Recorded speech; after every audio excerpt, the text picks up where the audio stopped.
DJ Manish Raxaul. आप सुन रहे हैं एजी एंटरटेनमेंट की धमाकेदार प्रस्तुति।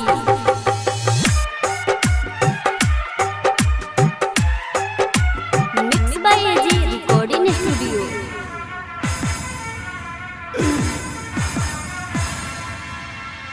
छोड़ी के जैबू त दराद बड़ा होई हो, छोड़ी के जैबू त दराद बड़ा होई।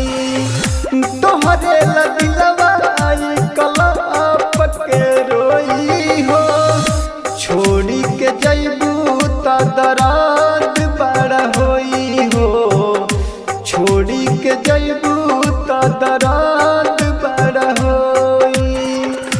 तोहरे लदिलवा आई कलाप के रोई हो, छोड़ी के जैबू त दराद बड़ा होई। एजी एंटरटेनमेंट की धमाकेदार प्रस्तुति। डीजे मनीष रक्सौल।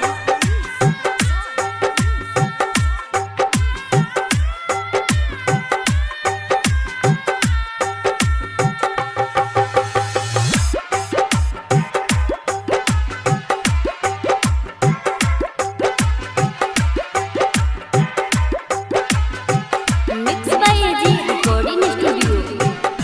हमरा से ज्यादा कोई करी न प्यार हो, सुत बुझब रतिया सपना आई हमार हो। हमरा से ज्यादा कोई करी न प्यार हो, सुत बुझब रतिया सपना आई हमार हो। तू ही बतावा कैसे तोहके भुलाइब, सह नहीं पाइब जान तोहरो जुदाई, सह नहीं पाइब जान तोहरो जुदाई।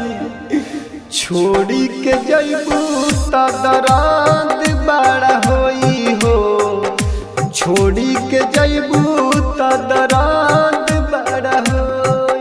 आप सुन रहे हैं एजी एंटरटेनमेंट की धमाकेदार प्रस्तुति।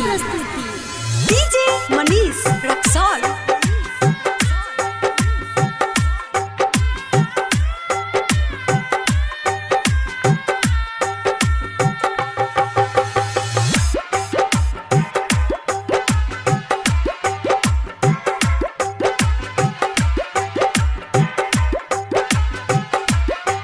Mix by AG recording studio.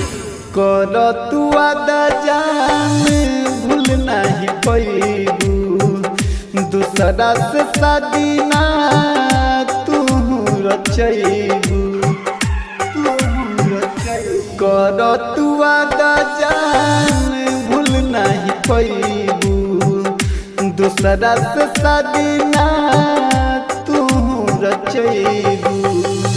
Writer ज्ञानी पागल होई तोरा प्यार में, और बिन सवरिया ताना मारे भिनुसार में। जय राम मंटू ताना मारे भिनुसार में। छोड़ी के जैबू त दराद बड़ा होई हो, छोड़ी के जैबू त दराद बड़ा होई। एजी रिकॉर्डिंग स्टूडियो रोशनपुर सपहा।